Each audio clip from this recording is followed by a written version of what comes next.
They didn't just think I was a failure. That night, my family made sure everyone at my brother's engagement dinner knew it. I sat quietly at the table, napkin on my knees, while my father laughed about my lost years. My brother smirked, and my mother nodded like it was fact. I didn't interrupt. I didn't defend myself. Then his fiancée leaned closer and whispered, "Wait, you're—" The room went still. Even my mother froze. Before I tell you what happened next, tap like, comment where you're listening from, and share if your family ever underestimated you, because that silence changed everything in that exact moment. My name is Lauren Hayes, and in my family, names only mattered if they came with titles people could brag about. Realtor, broker, investor, anything that sounded solid, predictable, and profitable. My name never did. It floated around the table like background noise, acknowledged only when someone needed a contrast. The engagement dinner was held in a private room downtown, the kind with dark wood walls and soft lighting, meant to make everyone look successful. White tablecloths, heavy silverware, a server refilling glasses before anyone asked. My parents loved places like this. They believed the room you sat in said more about you than anything you could explain. I was seated 2 chairs away from my brother, close enough to hear every quiet joke, far enough to be left out of the center. He looked relaxed, confident, already practicing the role of future patriarch. People leaned toward him when they spoke, laughed a little harder. My parents watched him with the same expression they'd worn my entire life when they talked about him, relief mixed with pride. No one asked me how I was. Not really. When someone did glance my way, my mother filled the space before I could answer. "Lauren's still figuring things out," she said gently, like she was smoothing a wrinkle only she could see. My father added something about patience, about how not everyone was built for real pressure. They smiled as if they were being generous. I focused on the table instead, the way the candle flickered, the faint smell of charred steak and pepper, the hum of conversations bleeding in from the dining room outside. These details grounded me. I'd learned a long time ago that if I stayed still, enough people would talk as if I wasn't there. My brother's fiancée sat across from me. She didn't dominate the table. She observed it. When my parents spoke, she listened without interrupting. When my brother talked about work, she asked questions that made him slow down. Her eyes moved carefully, taking in tone more than words. At one point, my father joked about how different my path had been. The table laughed politely. I felt that familiar tightening in my chest, the one that came from being turned into a story someone else controlled. I didn't correct him. I didn't defend myself. Silence had become my reflex, not because I was weak, but because I was tired of explaining a life no one wanted to understand. What no one at that table knew was that this wasn't just another dinner for me. It was a test of how long I could sit in a room built to exclude me, and what would happen if someone finally noticed the cracks. My name had always come last in conversations about success. Not announced, not celebrated, just appended like a footnote no one expected to read. That night at the restaurant wasn't new. It was simply louder. As my brother talked about his future plans, my parents leaned in, nodding at every sentence. My father added commentary, embellishing details, turning ordinary achievements into heroic stories. My mother smiled the way she always did when she believed she was presenting a perfect family to the world. Every so often, one of them glanced in my direction just long enough to remind me I was still part of the picture, barely. Their words carried me backward. A few months earlier, I'd opened my phone to see photos online from a gathering at my parents' house, a networking night, drinks on the patio, people in tailored jackets standing near the pool laughing. I hadn't been invited. When I asked my mother about it later, she sounded surprised that I'd noticed. She said it was very technical and she didn't want me to feel uncomfortable, as if being excluded was a kindness. Then there was the holiday barbecue, the heat, the smell of charcoal, paper plates bending under food. I'd been talking to someone near the fence when my father's voice rose above the music. He was bragging again about my brother, about the business, about legacy. Then he laughed and mentioned me, not with pride, with amusement. People smiled awkwardly. Someone patted my arm like I'd lost something important, and everyone knew it. Back at the dinner table, my brother lifted his glass and made a comment about how not everyone takes the traditional route. He said it casually, like an observation, but his eyes flicked toward me. A reminder, a line drawn. I felt the familiar pressure behind my ribs, the urge to speak, to correct the story, to say something sharp enough to make them stop. Instead, I took a slow breath and folded my hands tighter. I'd learned that reacting only gave them more control. Silence at least belonged to me. The worst part wasn't the jokes, it was the offers.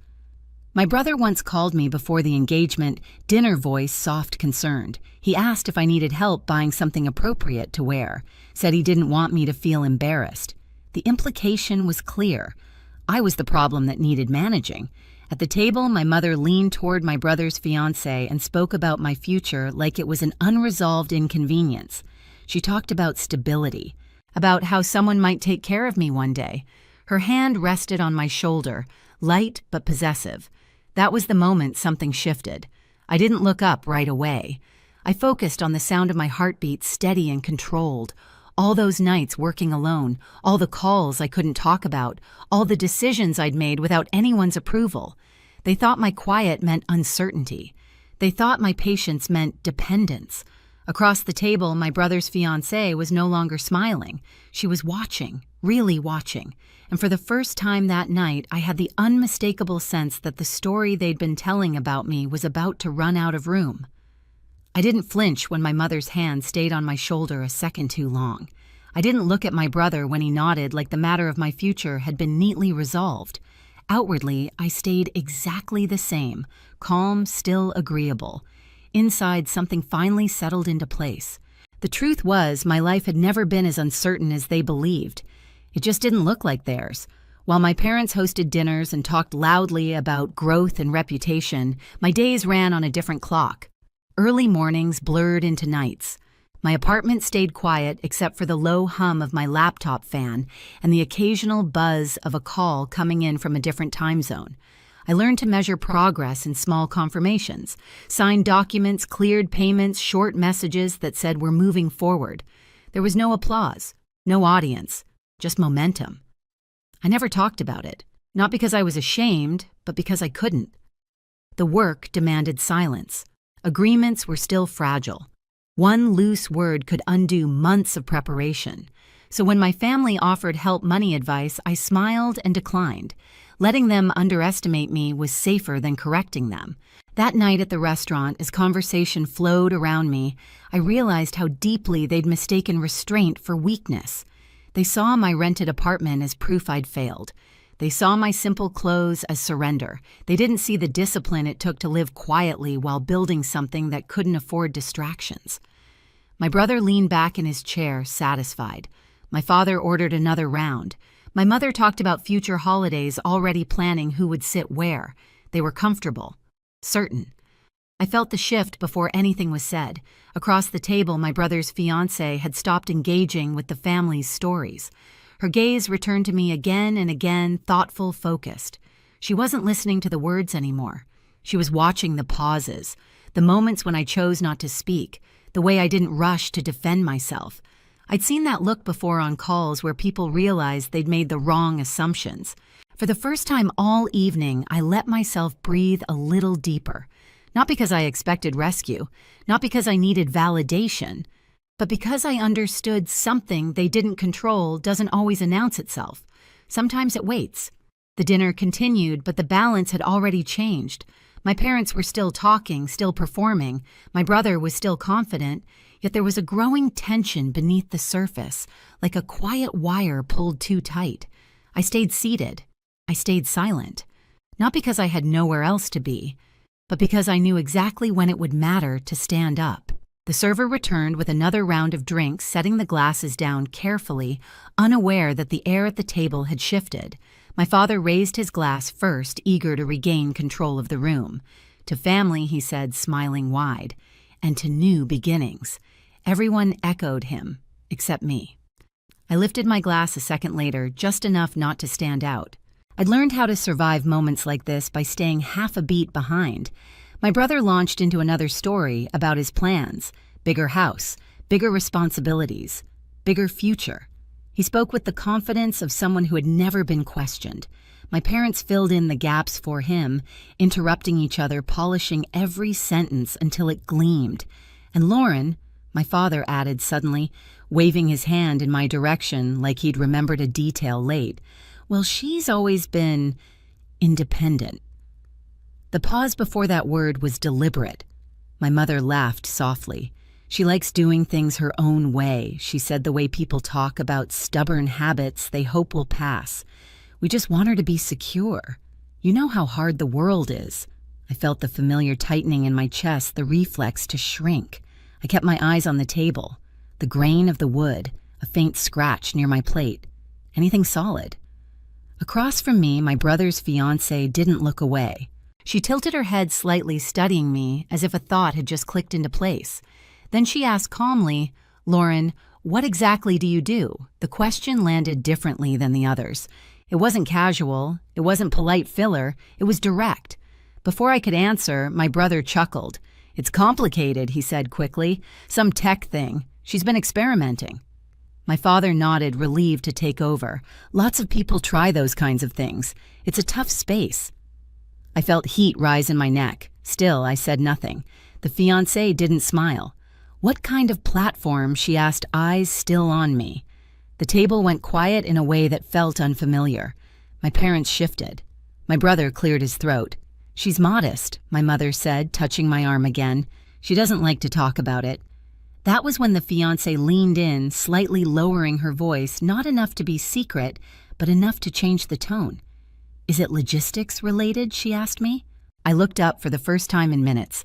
"Yes," I said. One word, calm, steady. Her eyebrows lifted almost imperceptibly. "Global," she continued. I nodded. My brother laughed again, a little too loudly. "See, this is what I mean. Very vague." The fiancé ignored him. Her attention sharpened, professional now.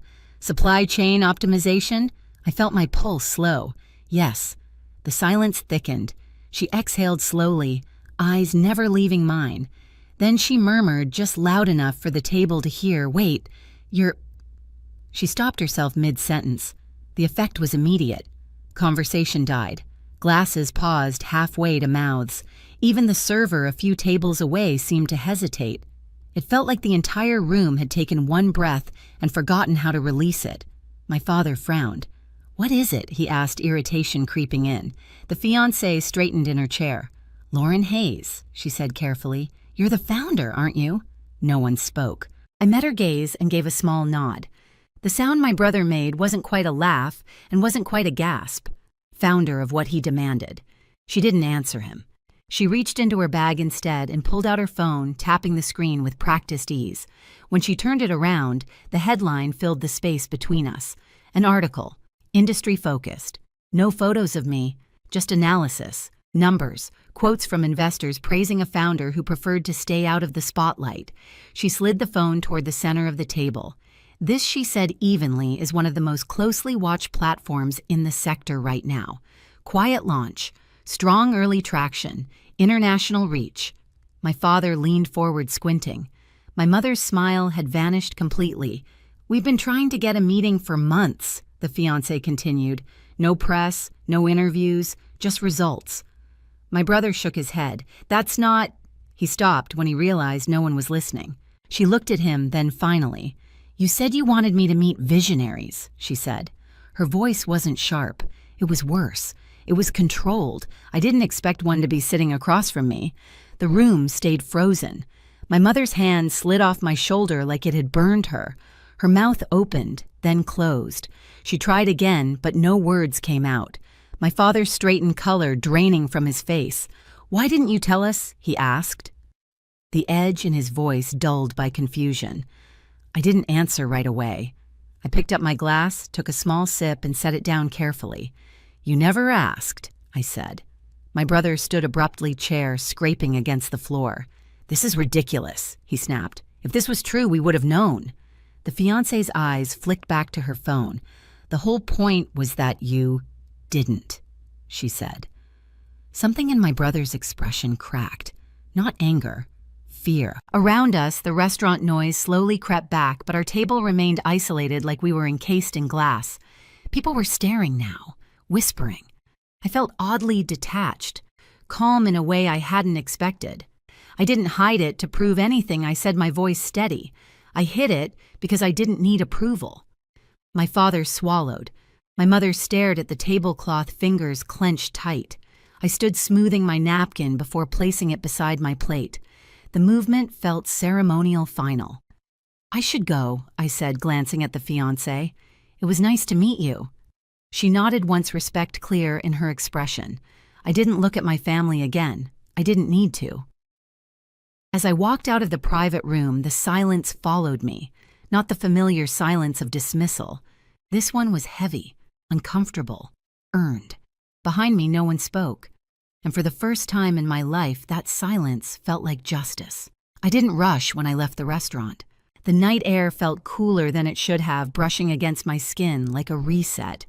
I walked a block before stopping, letting the noise fade behind me. My phone buzzed once in my hand. I didn't look at it. For years, I'd imagined this moment ending with shouting or apologies. Instead, it ended with nothing. And somehow, that was heavier. In the days that followed, the silence held. No family group messages, no carefully worded texts pretending nothing had happened. When my mother finally called, her voice was unsteady. She asked questions that sounded more like attempts to regain footing than genuine curiosity. I answered politely. Briefly, I didn't fill the gaps for her anymore.